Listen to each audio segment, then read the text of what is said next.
Abu Nawas datang bersama puluhan warga yang juga menyerahkan emas ke dukun. Mereka semua berdiri berjejer di depan gubuk tempat tinggal sang dukun, menunggu hasil penggandaan. Dukun muncul dengan raut wajah penuh basa-basi. Maaf, hari ini bulan belum sempurna. Malam Jumat Kliwon belum datang. Energi belum stabil, katanya. Abu angkat tangan, kalau begitu, kami semua menginap di sini. Sampai energinya cukup. Para warga bersorak setuju. Mereka mulai membentangkan tikar, membawa perbekalan, dan duduk di halaman rumah si dukun.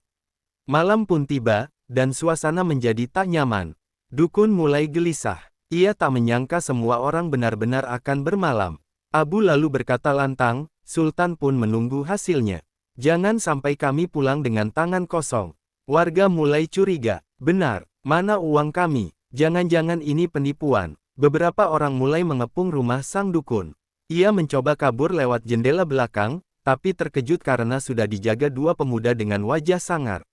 Abu mendekat. Mana keping emas saya yang kau janji akan menjadi 3? Tanya Abu dengan suara dingin.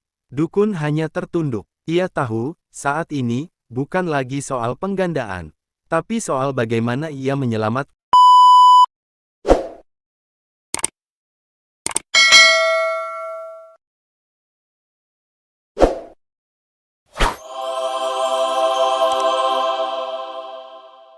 Pasar Baghdad mendadak heboh dengan kehadiran seorang pria berjubah hitam yang mengaku sebagai dukun sakti.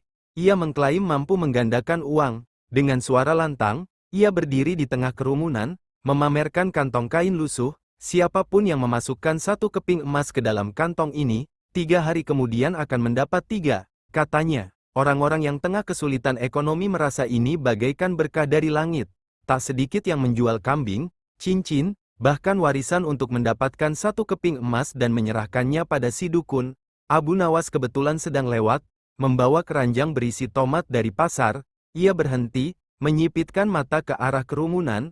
Wajah dukun itu tampak yakin, suaranya penuh retorika, tapi Abu tahu, jika uang bisa digandakan semudah itu, mengapa si dukun masih berdiri di tengah pasar dan tidak hidup di istana? Diam-diam Abu mengamati. Ia melihat dukun menyimpan kantong-kantong emas ke dalam peti kecil lalu ditenteng cepat ke arah penginapan. Wajahnya selalu ceria, tapi tangannya gemetar. 3 hari, gumam Abu, cukup waktu untuk membuat rencana.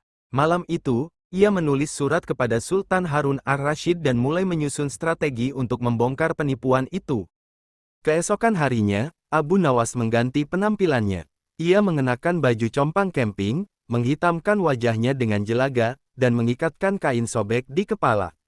Ia menjinjing sandal jelek dan mengendap-endap mendekati kerumunan. Saya juga ingin belajar ilmu sakti ini, ujarnya pelan, tapi saya miskin. Hanya punya 1 keping emas hasil gadai baju. Dukun tersenyum lebar. Tak mengapa, justru orang seperti kaulah yang butuh kaya cepat. Ia mengambil emas dari tangan Abu dan meletakkannya ke dalam kantong sakti. Datang lagi 3 hari. Tapi ingat, jangan mencoba mengintip atau memaksakan hasilnya lebih cepat. Ilmu ini bekerja atas dasar kepercayaan. Abu mengangguk, tapi diam-diam, ia menaruh sesuatu dalam kantong itu, selembar kertas kecil bertuliskan. Lebih besar dari, emas ini milik Sultan. Jika hilang, kepala Anda yang digandakan. Dukun tak sadar, ia tetap tertawa lebar. Tapi sorenya, saat membuka kantong itu di penginapan dan membaca catatan itu, wajahnya pucat. Sultan, gumamnya, ia mulai merasa ada yang aneh. Sementara itu, Abu kembali ke rumah, bersiul santai sambil menulis catatan untuk hari ketiga. Hari ketiga tiba, Abu Nawas datang bersama puluhan warga yang juga menyerahkan emas ke dukun. Mereka semua berdiri berjejer di depan gubuk tempat tinggal sang dukun, menunggu hasil penggandaan. Dukun muncul dengan raut wajah penuh basa-basi. Maaf, hari ini bulan belum sempurna. Malam Jumat Kliwon belum datang. Energi belum stabil, katanya. Abu angkat tangan, kalau begitu, kami semua menginap di sini. Sampai energinya cukup. Para warga bersorak setuju. Mereka mulai membentangkan tikar, membawa perbekalan, dan duduk di halaman rumah si dukun. Malam pun tiba, dan suasana menjadi tak nyaman. Dukun mulai gelisah. Ia tak menyangka semua orang benar-benar akan bermalam. Abu lalu berkata lantang, Sultan pun menunggu hasilnya. Jangan sampai kami pulang dengan tangan kosong. Warga mulai curiga. Benar, mana uang kami? Jangan-jangan ini penipuan. Beberapa orang mulai mengepung rumah sang dukun. Ia mencoba kabur lewat jendela belakang, tapi terkejut karena sudah dijaga dua pemuda dengan wajah sangar. Abu mendekat. Mana keping emas saya yang kau janji akan menjadi 3? Tanya Abu dengan suara dingin. Dukun hanya tertunduk. Ia tahu, saat ini, bukan lagi soal penggandaan, tapi soal bagaimana ia menyelamatkan lehernya dari amukan warga. Untuk membuktikan kebohongan itu, Abu Nawas meminta kantong kain yang disebut sakti. Warga penasaran. Kantong itu dibuka perlahan di tengah pasar. Semua menahan napas. Tapi begitu isi kantong terlihat, mereka terkejut. Bukan emas, melainkan sekumpulan ulat, serpihan batu, dan serpihan kertas berwarna emas. Beberapa langsung mundur sambil menjerit. Beginikah wujud emas yang digandakan? Abu bertanya keras-keras. Atau ini hanya kantong tempat penipuan? Dukun tak bisa menjawab. Warga mulai berteriak. Dia tipu kita. Uangku di situ. Aku jual unta demi ikut ilmu sesat ini. Suasana berubah kacau. Abu berdiri di atas meja pasar. Dengar semua, uang tak bisa digandakan dengan kantong ajaib. Tapi bisa habis karena percaya buta. Katanya, orang-orang mulai sadar. Beberapa menangis, sebagian marah. Tapi Abu menahan mereka. Jangan pakai kekerasan. Kita bawa dia ke pengadilan. Biarkan Sultan memutuskan. Dengan wajah pucat, si dukun dibawa oleh warga ke istana, diiringi sorakan dan ejekan sepanjang jalan. Nama pengganda uang pun berubah jadi pengganda utang. Di pengadilan, Sultan Harun al-Rasyid duduk dengan wajah muram. Di hadapannya, si dukun tertunduk lesu. Kau mengaku bisa menggandakan uang? Tanya Sultan. Dukun gemetar. Hamba hanya menjalankan ilmu dari guruku. Lalu kemana uang para warga? Tanya Sultan lagi. Tak ada jawaban. Abu Nawas berdiri dan memberi isyarat. Ia membawa peti kecil. Ini hasil penyelidikan kami, katanya sambil membuka peti yang berisi puluhan kantong emas, sebagian sudah ditandai nama pemiliknya. Rupanya, si dukun menyembunyikan semua uang itu dan berencana kabur ke negeri seberang. Sultan berdiri. Jadi kau hanya pencuri berkedok dukun. Kau tak menggandakan uang, kau menggandakan penderitaan rakyat. Dengan isyarat tangan, dua pengawal mendekat. Sang dukun ditahan, dan seluruh uang dikembalikan ke pemiliknya. Sebelum pergi, Sultan menoleh pada Abu. Apa hukuman yang cocok untuk penipu seperti ini? Abu tersenyum. Beri dia kertas, tinta, dan waktu. Suruh dia menulis buku, cara gagal menjadi kaya mendadak. Setidaknya ilmunya benar-benar berguna untuk orang lain. Semua orang tertawa. Dan semenjak itu, tak ada lagi dukun yang berani menjual mimpi di pasar Baghdad. Setelah sidang, orang-orang mengira dukun itu akan bertobat. Tapi beberapa minggu kemudian, ia muncul kembali di sudut pasar dengan nama baru, Syekh Pengganda Berkah. Kali ini ia mengaku bisa menggandakan uang lewat doa dan aroma dupa khusus dari pegunungan Tibet. Warga mulai tergoda lagi. Abu Nawas, yang sedang lewat sambil membawa sekarung bawang, tak bisa menahan tawa. Ia mendekati kerumunan, lalu berkata, saya juga punya ilmu. Jika seseorang berbohong, ia bisa berubah jadi tikus. Orang-orang menoleh padanya. Serius? Tanya salah satu warga. Serius, tapi perlu uji coba. Jawab Abu santai. Ia mendekat ke dukun dan mengangkat tangan. Jika kau jujur, kau aman. Tapi kalau bohong, kau akan mengeong dan berubah jadi makhluk pengerat. Lalu Abu mengeluarkan boneka tikus dari balik bajunya dan mendekatkannya ke si dukun. Refleks, si dukun menjerit dan lari terbirit-birit, terjatuh 2 kali sebelum menghilang di tikungan. Warga terdiam sebentar, lalu meledak dalam tawa. Dia takut jadi tikus, berarti dia memang bohong. Abu tersenyum sambil berucap, ilmu paling ampuh itu bukan dari dupa atau doa palsu, tapi dari rasa malu. Sejak itu, warga mulai waspada pada siapapun yang datang membawa ilmu menggandakan uang.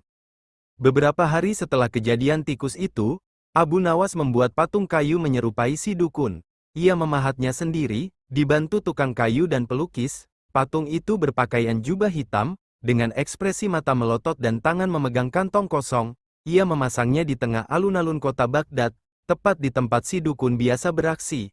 Di bawahnya tertulis, lebih besar dari, inilah wajah pengganda janji, bukan uang, jangan jadi seperti ini. Orang-orang berkumpul. Anak-anak menirukan gaya patung itu sambil tertawa. Para orang tua mengangguk-angguk, sadar bahwa mereka dulu terlalu mudah percaya. Salah satu pedagang berkata, patung ini lebih sakti dari si dukun, ia mengajarkan agar tidak serakah. Sultan Harun ar-Rasyid mendengar kabar itu dan tertawa puas. Abu Nawas tak hanya menangkap penipu, tapi juga mengajarkan rakyat agar berpikir, katanya. Abu menambahkan, bila satu orang bisa menipu 100, itu karena 100 orang ingin cepat kaya. Patung ini adalah cermin. Setiap hari, patung itu jadi bahan cerita, bahan pelajaran, bahkan bahan sindiran. Baghdad menjadi lebih bijak, berkat sepotong kayu dan pesan jujur. Tak kapok juga, dukun itu muncul lagi. Kali ini ia mengganti teknik, ia membawa ember logam yang dicat emas, lalu berkata, ember ini sakti.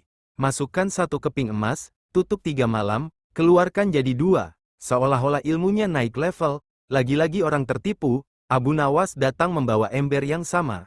Aku pinjam 1 malam, boleh? Tanya Abu. Dukun merasa di atas angin, silakan, tapi jangan kaget besok pagi. Malamnya, Abu memasukkan batu bata kecil, melukisnya dengan cat emas tipis. Keesokan paginya, ia datang kembali, terima kasih, wahai guru, embermu sungguh luar biasa, sekarang aku bisa buat sendiri. Ia menunjukkan 5 batu bata yang menyerupai emas. Lalu berkata ke orang-orang, lihat, aku jadi kaya. Warga penasaran, beberapa meminjam ember dari dukun, tapi ketika mencoba sendiri, hasilnya tetap batu. Mereka sadar, Abu saja menipu si penipu. Abu pun berkata, kalau dia bisa nipu kalian, kenapa kalian tak boleh nipu balik? Karena yang rugi bukan cuma harta, tapi akal sehat. Warga tertawa, dukun pun kembali menghilang entah kemana. Semakin marak penipuan berkedok ilmu sakti, Sultan mulai resah. Ia memanggil Abu Nawas ke istana untuk berdiskusi. Bagaimana cara mengakhiri semua ini tanpa mengangkat pedang? Tanya Sultan. Abu menjawab, tak semua penipuan perlu dibalas dengan cambuk, biarkan kebodohan mereka diperlihatkan ke publik. Sultan tertarik, apa maksudmu? Kita adakan panggung di pasar. Semua orang boleh tampil, siapapun yang merasa punya ilmu menggandakan uang. Sultan mengangguk, lalu mengeluarkan perintah. Festival ilmu kaya dadakan, spanduk dipasang, undangan disebar. Tak sedikit dukun palsu yang datang dengan harapan promosi gratis. Tapi mereka tidak tahu, Abu telah menyiapkan skenario besar. Abu Nawas menyusun naskah sandiwara, meminjam para pemain teater jalanan, dan menyamar menjadi tuan emas dari surga. Pertunjukan itu akan menjadi panggung pembongkaran besar-besaran. Hari pertunjukan tiba, ribuan warga berkumpul. Abu Nawas memulai pertunjukan bayangan bertema, uang terbang dan dukun hilang. Bayangan tokohnya lucu, dukun gemuk yang menghisap emas, peti yang menjerit, dan ayam sakti yang kentut emas. Suara narasi bergema, lebih besar dari, jika uang bisa tumbuh dari kantong, pasti ayam pun bisa bertelur dinar. Tapi yang digandakan bukan harta, melainkan kebodohan dan harapan palsu. Orang-orang tertawa, tapi dalam hati mulai sadar. Abu lalu mengundang beberapa dukun palsu ke atas panggung. Mereka diminta mempraktikkan ilmu menggandakan uang di hadapan semua orang. Tapi tak satu pun berhasil. Bahkan ada yang embernya pecah karena dipukul anak kecil. Warga menyoraki, penipu, bohong, kami sadar sekarang. Abu mengangkat tangan. Ilmu paling sakti adalah kerja dan sabar. Kalau mau cepat kaya, cari kerja. Kalau mau kaya tanpa kerja, siap-siap jadi korban. Sultan yang menonton dari kejauhan tersenyum bangga. Baghdad sore itu bukan hanya menyaksikan teater lucu, tapi juga pelajaran hidup yang dalam. Meskipun sering dipermalukan, si dukun belum jera. Ia pindah ke daerah pinggiran Baghdad dan mulai lagi dengan nama baru, Guru Emasul Akbar. Kali ini ia tak muncul di pasar, melainkan menerima klien eksklusif dari rumahnya yang penuh dupa dan gorden merah. Strateginya lebih licik, meminta uang emas dan menyuruh klien menunggu surat energi surgawi. Abu Nawas mendengar ini dan menyusun rencana. Ia menulis surat palsu, seolah-olah dari Ifrit, Raja Neraka, ditulis dengan tinta merah dan disegel lilin hitam. Isinya, lebih besar dari, kau telah mengambil harta orang tanpa izin. Neraka menunggumu. Datanglah ke batu neraka di Bukit Barat besok malam untuk mempertanggungjawabkan ilmu palsumu. Jika tidak, Ifrit akan menjemputmu. Surat itu dimasukkan ke dalam bungkusan dupa yang dikirim ke rumah dukun melalui seorang anak kecil. Malamnya, tetangga dukun melihat lampu rumahnya menyala sepanjang malam. Keesokan harinya, ia menghilang. Hanya ada tulisan di pintu, maaf, saya sedang bertapa ke dimensi lain. Abu berkata santai, kadang, penipu butuh ditipu balik, bukan dengan kebohongan, tapi dengan cermin ketakutan yang mereka ciptakan sendiri. Warga tertawa, dan satu penipu lagi tersingkir dari Baghdad. Namun ketenangan Baghdad tak berlangsung lama. Dukun itu kembali dengan wajah lebih muda, dengan riasan, dan nama baru, Syekh Wahyu Sakti Langit Ketujuh. Kini ia tak mengaku menggandakan uang, tapi mengubah air biasa jadi emas cair. Ia membawa kendi besar dan sebotol cairan berwarna kuning keemasan. Abu Nawas yang menyaksikan atraksi ini hanya mengangkat alis. Air jadi emas, menarik. Bolehkah saya mencoba air dari rumah saya? Si dukun menyetujui dengan yakin. Abu lalu menyuruh seorang anak mengambil air dari selokan kotor. Saat dituangkan ke kendi si dukun, cairan berbuih dan mengeluarkan bau busuk. Si dukun panik, wajahnya pucat. Abu berkata, kalau ilmumu benar, air dari selokan pun akan jadi emas. Tapi nyatanya, hanya jadi bau busuk dan rasa malu. Warga tertawa. Si dukun mencoba menyelamatkan diri. Air itu mengandung energi negatif. Abu menjawab santai, lalu emasmu mengandung apa? Energi dongeng? Sekali lagi, sang dukun terpaksa angkat kaki dari Baghdad. Orang-orang mulai mencatat, jika muncul orang membawa kendi dan janji surga dunia, pastikan dia bukan cucu dari penipu sebelumnya. Melihat banyak warga masih muda tertipu, Abu Nawas membuat pertunjukan baru untuk mengedukasi masyarakat. Ia menciptakan ember sulap dengan rongga kecil dan memasang tabung bambu rahasia dari belakang. Ember ini bisa berbicara. Jika Abu berbicara lewat tabung tersebut, dalam pertunjukan, Abu membawa ember itu ke pasar dan berkata, ember ini bisa mengungkap siapa penipu sebenarnya. Ia mengarahkan ember pada seorang penjual palsu yang pernah jadi kaki tangan si dukun. Abu berkata, hai ember, apa pendapatmu tentang pria ini? Ember menjawab, dengan suara Abu dari belakang, dia menyimpan emas orang di bawah ranjangnya. Warga terkejut, penjual panik, bohong, itu hanya ember biasa. Tapi saat rumahnya digeledah, ditemukan kantong-kantong emas milik warga yang pernah tertipu. Ember itu mendadak jadi simbol baru. Anak-anak mulai menyanyikan lagu, lebih besar dari ember sakti. Ember tahu, siapa yang bohong dan suka ngaku-ngaku. Abu berkata, bukan embernya yang ajaib, tapi akal sehat kita yang harus mulai bicara. Sejak itu, ember bersuara jadi alat pendidikan keliling yang lebih ditakuti daripada cambuk hakim. Di tengah gelombang para penipu berkedok ilmu, Abu Nawas menyadari bahwa satu-satunya cara untuk membungkam kebohongan adalah dengan membangun kesadaran sejak dini. Ia mengumpulkan anak-anak muda dan mengajak mereka ke ladang kosong. Kalau kalian ingin menggandakan sesuatu, katanya, tanamlah biji. Semua bingung, kami ingin kaya, bukan jadi petani. Abu tertawa, bijak. Tapi siapa yang paling kaya? Orang yang punya satu emas, atau orang yang bisa menghasilkan emas tiap tahun? Ia lalu menanam satu biji pohon zaitun. Pohon ini tak akan langsung berbuah. Tapi 5 tahun lagi, ia akan memberi hasil setiap tahun. Lalu kalian bisa menjual buah, membuat minyak, dan terus bertumbuh. Itulah penggandaan sejati. Beberapa anak muda mulai berpikir, seiring waktu, ladang itu jadi kebun. Mereka menanam, belajar berdagang, dan membentuk kelompok kerja. Dari sanalah lahir gelombang baru masyarakat Baghdad yang lebih tangguh. Generasi muda yang tak tertipu lagi oleh dukun. Karena mereka sudah tahu, emas sejati tumbuh dari tanah dan akal, bukan dari dupa dan tipu daya.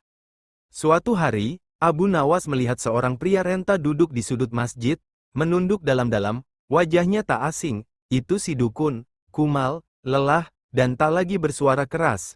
Abu mendekat, masih mau menggandakan uang. Pria itu menggeleng. Saya, lelah menipu, kini saya sadar, uang bisa habis, tapi dosa menumpuk. Abu diam sejenak, lalu mengeluarkan seikat sapu lidi. Kalau kau ingin menebus kesalahan, mulailah dari sini, bersihkan taman kota, bukan sebagai hukuman, tapi untuk menggandakan yang benar, kepercayaan. Dukun menerimanya.